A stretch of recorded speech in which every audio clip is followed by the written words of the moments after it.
की डुमरी विधानसभा सीट पर अब आजसू की ओर से भी स्थिति स्पष्ट कर दी गई है। आजसू की ओर से यशोदा देवी को यहां पर उम्मीदवार बनाया गया है और यहां पर अगर हम बात करें डुमरी विधानसभा सीट की तो अब यहां पर भी मुकाबला जो है वो त्रिकोणीय बनता हुआ नजर आ रहा है। झारखंड मुक्ति मोर्चा की ओर से जहां बेबी देवी चुनावी मैदान में है, वहीं जेएलकेएम से जयराम महतो खुद इस सीट पर चुनावी मैदान में है और अब आजसू की ओर से यशोदा देवी के नाम का औपचारिक ऐलान जो है वो आजसू की ओर से कर दिया गया है। तो अपने प्रोग्राम किसमें कितना दम में हम इसी सीट पर आज चर्चा करेंगे कि अब तीनों उम्मीदवारों की स्थिति स्पष्ट होने के बाद इस सीट पर उम्मीदवारों की स्थिति कैसी नजर आ रही है। हमारे साथ इस कार्यक्रम में हमारे वरिष्ठ सहयोगी राकेश रंजन जी जुड़े हुए हैं, सीधे उनके पास चलेंगे। राकेश जी, आजसू की ओर से प्रत्याशी का इंतजार था और देखिए आजसू की औपचारिक लिस्ट आती है और यशोदा देवी के नाम पर मुहर लग जाती है। जी हाँ, देखिए आजसू ने इस सीट पर काफी माथापच्ची की है, ये कहना पड़ेगा और यही वजह है कि इतनी देर से कैंडिडेट की घोषणा हो सकी आजसू की तरफ से। कई कैंडिडेट्स थे लोगों के ध्यान में और इसलिए क्योंकि ये सीट जो है हॉट सीट हो चुका है, हाई प्रोफाइल सीट हो चुका है, क्योंकि यहाँ से जगन्नाथ महतो की पत्नी और वर्तमान सरकार की मंत्री बेबी देवी चुनाव लड़ रही हैं और इसके साथ ही जेएलकेएम के जो अध्यक्ष हैं जयराम महतो वो भी यहां से चुनाव लड़ रहे हैं और अब इसलिए आजसू ने इतना वक्त लिया। कई नाम उनके सामने थे, दुर्योधन महतो का नाम आ रहा था, करण महतो का नाम आ रहा था, लेकिन मुझे लगता है कि जब जेएमएम ने जो है अपने कैंडिडेट की घोषणा की, बेबी देवी की घोषणा जब उन्होंने कर दी और जगन्नाथ महतो के बेटे का नाम नहीं आया, तो इस वजह से आजसू ने भी एक महिला प्रत्याशी को ही उतारा है और यशोदा देवी जो है अब चुनाव लड़ने वाली हैं, ये तय हो गया है। तो अब जो डुमरी का रण है वो आप समझ लीजिए कि यहाँ पे संघर्ष जो है वो महाभीषण होने वाला है और ये सीट पूरे राज्य में हॉट सीट के रूप में देखी जाएगी, क्योंकि जो डुमरी की सीट है इससे पहले टाइगर जगन्नाथ महतो के नाम से जानी जाती थी। अब टाइगर जगन्नाथ महतो की पत्नी को चुनौती देने के लिए टाइगर जयराम उतर गए हैं, तो टाइगर के गढ़ में टाइगर आ गए हैं और इन दोनों की लड़ाई के बीच यशोदा देवी इस कोशिश में हैं कि इन दोनों की लड़ाई में बाजी उनके हाथ लग जाए। तो क्या होगा? क्या जयराम ने जिस तरह का लोकसभा में डुमरी में प्रदर्शन किया था, क्या वो प्रदर्शन वो विधानसभा में एक बार फिर से दोहरा पाएंगे? ये एक बड़ा सवाल है, क्योंकि जब लोकसभा के चुनाव में जयराम ने 90,541 वोट लाए थे और इस विधानसभा से जो उन्हें लीड मिली थी वो काफी बड़ी लीड थी, 35,120 वोटों की लीड जो है जयराम ने लोकसभा चुनाव के दौरान हासिल की थी। तो क्या इस प्रदर्शन को वो दोहरा पाएंगे?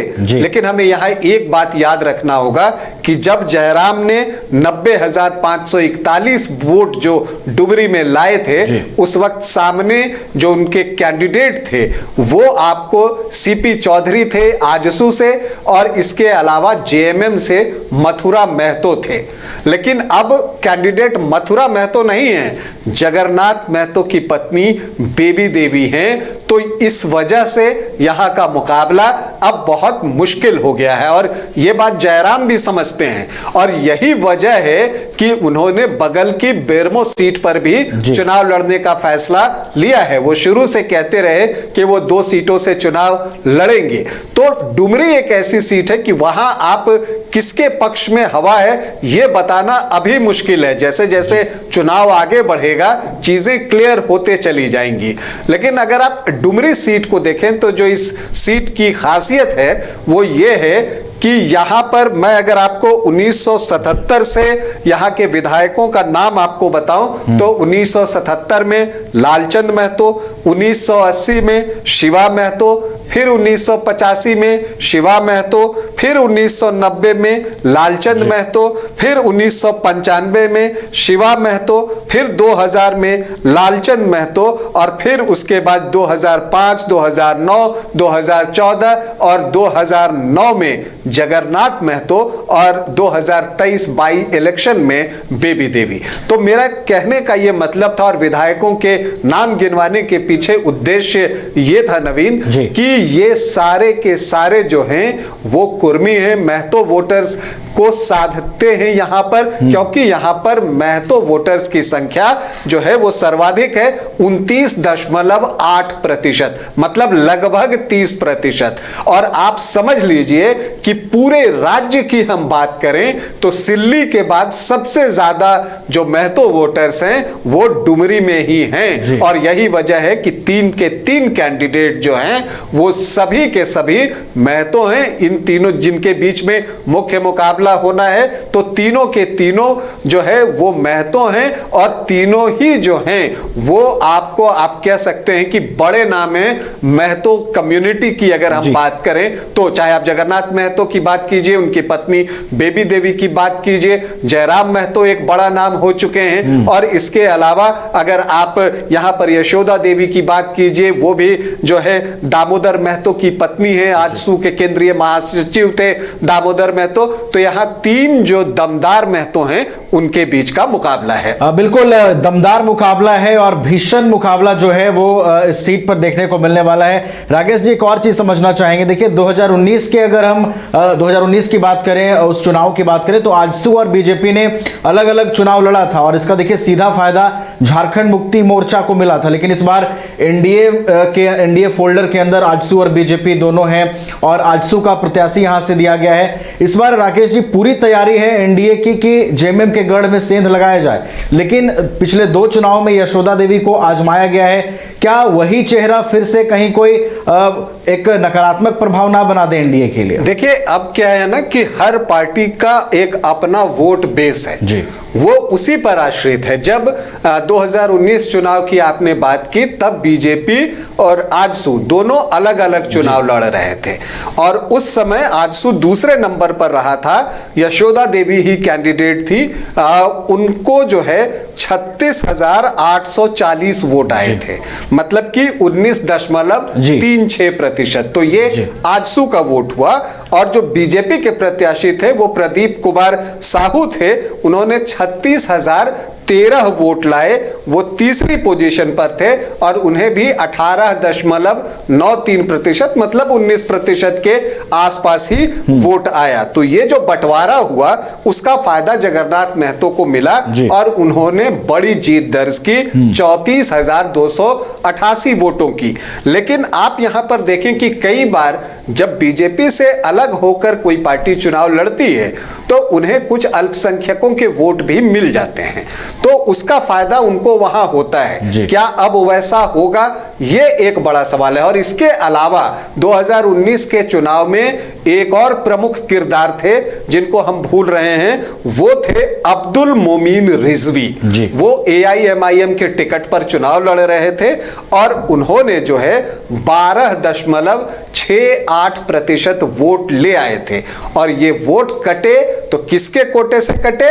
ये जगन्नाथ महतो के कोटे से कटे हुए वोट थे, क्योंकि तब जो जगन्नाथ महतो के वोट आप देखेंगे वो 37.38% वोट था। लेकिन जब 2023 में बेबी देवी उपचुनाव में उतरती हैं तो उनका वोट प्रतिशत 52.75% हो जाता है। तो ये वोट जो है अल्पसंख्यकों से शिफ्ट हुआ पूरा का पूरा बेबी देवी को, और इसके अलावा कुछ सहानुभूति के वोट जो होते हैं वो तो वहां पर था ही। और यही वजह है कि उन्होंने जो है लगभग 52.75% वोट लाए बेबी देवी ने। इतना वोट जो है जगन्नाथ महतो को भी कभी नहीं मिला। 2019 में उन्हें 37.38, 2014 में 45% जो कि उनका सर्वाधिक है, 2009 में जाएं तो 34.27%, 2005 में 41.45%, और इसके अलावा जब आप 2000 में चुनाव की बात करें तो वो 26.89% वोट जो है वो जगन्नाथ महतो को मिले थे। तो जगन्नाथ महतो ने जितना वोट कभी नहीं लाया, उससे ज्यादा वोट लाने में बेबी देवी कामयाब हुई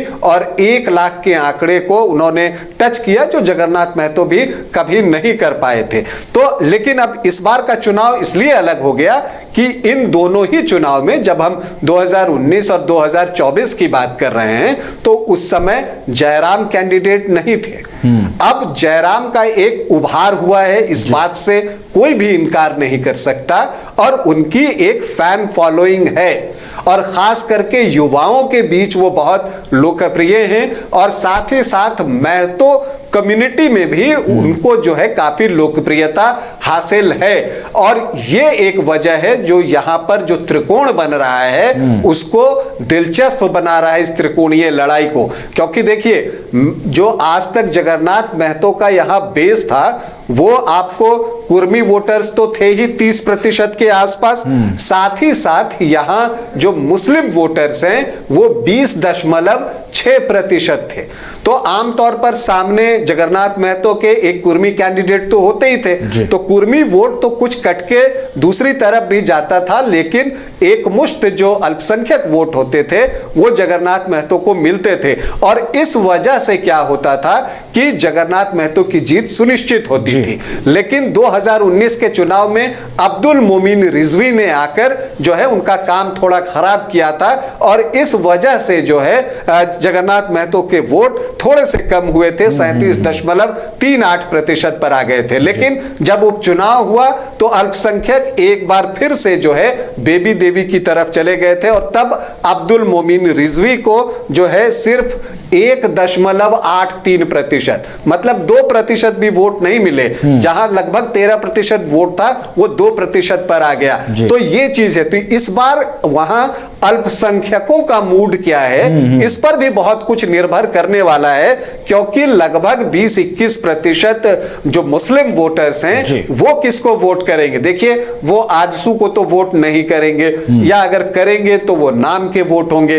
वो दरअसल वोट करेंगे या तो बेबी देवी को या जयराम को, और यहीं पर यशोदा देवी मौका खोज रही हैं कि अगर इन वोटों में बंटवारा हुआ, चूंकि महतो वोटर्स में तो बंटवारा होगा, यह तय है, चूंकि जयराम भी कद्दावर महतो नेता हैं, जगन्नाथ महतो के नाम पर बेबी देवी को भी जाएगा क्योंकि वो भी कद्दावर नेत्री हैं, और इसके साथ ही यशोदा देवी को भी कुर्मी वोट जाएगा, महतो वोट जाएगा। तो ये वोट तो बटेगा। अब ये अलग बात है, किसी को ज्यादा किसी को कम। तो ऐसी परिस्थिति में जो महत्वपूर्ण वोट है वो अल्पसंख्यकों का वोट हो जाता है, क्योंकि अब्दुल मोमिन रिजवी इस बार भी चुनाव लड़ेंगे। तो ऐसी परिस्थिति में अल्पसंख्यक वोट किस ओर जाते हैं? क्या वो अब्दुल मोमिन रिजवी की तरफ जाएंगे, या वो जगन्नाथ महतो की पत्नी बेबी देवी की तरफ जाएंगे, या जयराम वो सारे वोट अपने लिए बटोर लेंगे?